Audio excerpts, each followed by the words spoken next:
This is a screencast designed to introduce students in Year 12 studying the AQA Literature B course to issues around poetry, metre, feet, technical terms around this, based on the poetry of Robert Frost from the AQA anthology for that course.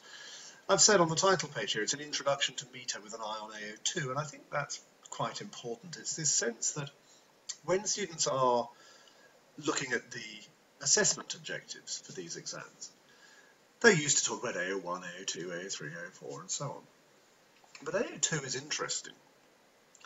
AO2, together with AO1, provide an interesting pairing, and although in the AQA exam, the separation in certain questions of AO2 from the other AOs exists, this shouldn't stop students becoming engaged with the process.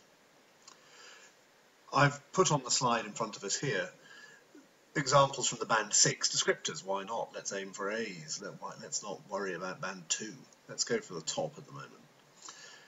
Appropriate critical vocabulary, technically fluent style, well-structured, coherent argument should be running through all the writing at this stage, and in order to achieve that, there needs to be a confidence about using the technical terms. They should never be thrown in, sort of like glitter on top of a cake, to sit there and rest, to say, look at all these clever words I know. They should be part of the argument, part of the discussion. And the only way that one begins to do that naturally is to become confident in usage. And the only way one becomes confident in usage is to be using them during class time, so that they form part of our everyday discussion.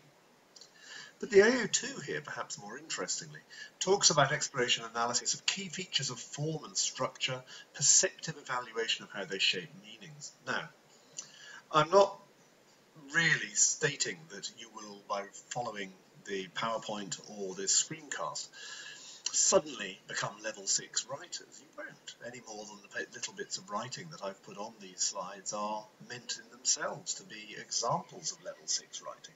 They aren't. They are merely explanatory passages. The point is, however, that when one's studying poetry, we have an advantage over when we're writing about prose, in the sense that poetry has a unique feature, and this is the feature that makes it poetry, the metre, the actual form of poetic language itself.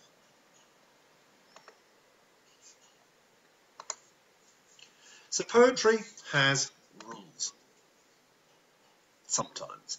Now, we know this, and we know from our study of GCSE poetry, whatever we've done, that some poetry is what is called free verse, other poetry is, well, let's, for the sake of argument, call it poetry.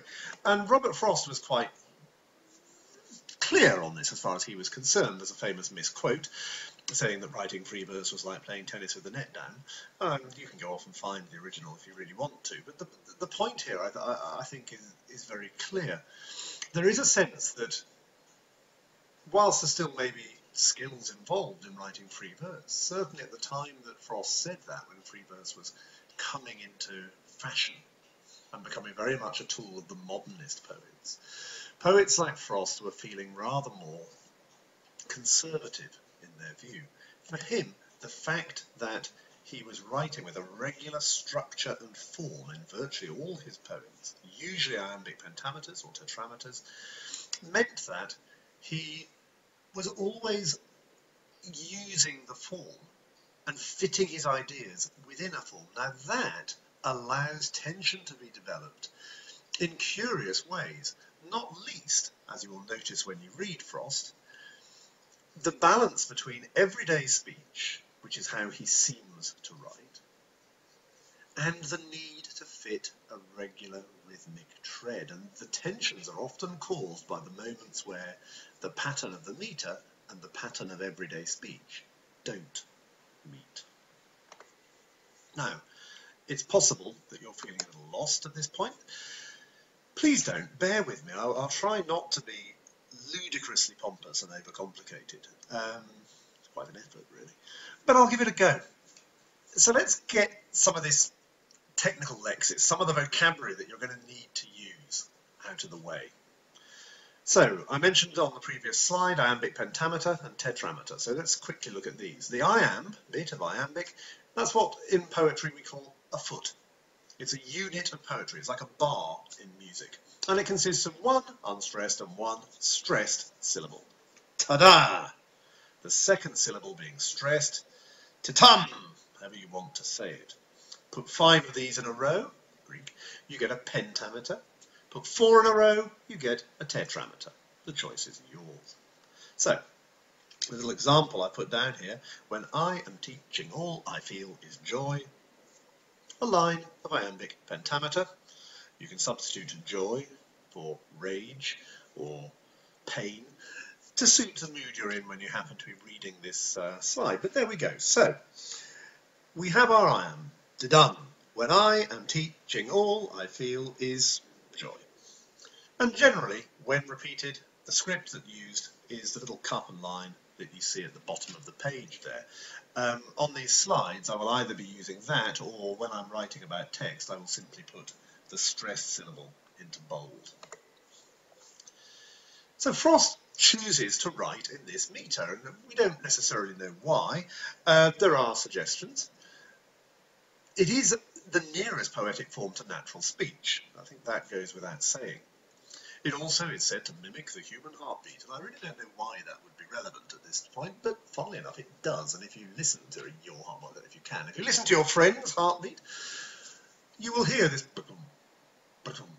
going on, this sense of unstressed, stressed. One thing it does do, however, is flow really well when it's read aloud. And remember with poetry, when you have the chance, read it aloud. Poetry isn't something to be skimmed over quickly in the darkness of a fetid bedroom surrounded by piles of socks. It's something to be read aloud and experienced. But even if we're doing that, it would get really, really boring if the meter never changed. So, once you've learnt the rule of the iambic pentameter, there are common variations. There are 3 or 4 of these. There's the trochee, where you simply invert and you become stressed, unstressed. The spondy, 2 heavy stressed syllables. The pyrrhic, 2 completely unstressed syllables. And as I say at the bottom here, there's also the anapest, but he's going to turn up in a later slide, so we'll just ignore him for a little while. So, how do poets use them? To avoid the simply tedious, yes, but then a good poet shouldn't necessarily be tedious in the first place, but to avoid the simply tedious, we can vary within our meter. The trochee is often used to emphasise key words, very often in the first foot of a line, though not always. That's the first bar, if you like, in musical terms. Though not always, you can do that wherever, and it just allows a word to change in emphasis, perhaps. The spondy is actually quite rare, and if you think how rarely you ever stress 2 adjacent syllables in everyday speech in English, you might see what I mean. The pyrrhic, it's probably a little unfair to call it a filler, but it often is. And it's often this moment, as you'll see in some of the examples, where a poet doesn't want anything to be stressed in the pair of syllables to which the pyrrhic is attached, because there is an attempt to keep the line sounding natural rather than poetical. Now, it really isn't important that you worry about where these lines come from, these terms rather come from. Just get used to using them and thinking about them, and allowing yourselves to develop this technical awareness. So the next few slides, look at these meters in action. Now we start off from the poem The Axe-Helve. From the beginning of the Axe-Helve, very conversational poem as it goes on, the rhythms of the conversational speech with the French-Canadian dialect, everything will become even stronger. But here Frost is talking about, he's setting up the contexts, if you like, for his poem. I've known ere now an interfering branch, a straightforward iambic pentameter. Of alder catch my lifted axe behind me. But that was in the woods to hold my hand from striking at another alder's roots. Now, I've put 2 words in italics. The me, you'll have noticed, is an extra syllable in that line. Of alder catch my lifted axe behind is the pentameter, me, thrown in at the end. The second is the was in the woods. Now, this may be, it doesn't have to be, but this may be a pyrrhic substitution. You could stress the word in, but that was in the woods to hold my hand. It's very bouncy, possibly a little too bouncy. How about, but that was in the woods to hold my hand. And if we do that, then we allow the natural rhythm to show through. So, to look at these a little more closely, the point about the spare syllable, what you will see as you read the slide we call hypermetrical syllable, is that it allows a softer ending to the line. It ends on a non-stress. Technically, it's what we call a soft or a feminine ending. And perhaps suggests, even though there's a full stop here, that the story is somehow going to continue. Obviously, if there is, if you like, an invitation to continue or respond because of that soft ending, then we have to see that somehow dealt with in the second line. To take that first, what we seem to see here is two straightforward iambic pentameters, almost responding, if you like, to the opening, almost providing a clarification to the opening statement. The opening statement sets up an idea that sometimes the axe is held by a tree in the background, and then he's setting up, if you like, clarification. But that, he says, was in the woods to hold my hand. And from this we know immediately that he's not in the woods at the time of this, and so on and so forth. The Pyrrhic there allowing the natural flow of that was in the woods.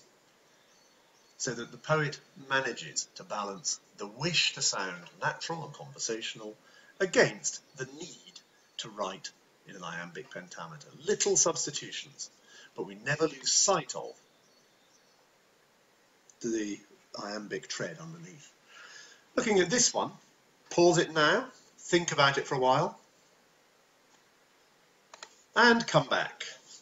Again, more complex. There seem to be iambs at either end of this line, but in the middle. In a yell, we know we want to stress yellow. It would be stupid if we didn't. But we've got three syllables to play with. And this, ladies and gentlemen, is the anapest, a bouncy little chap. Da-da-dum!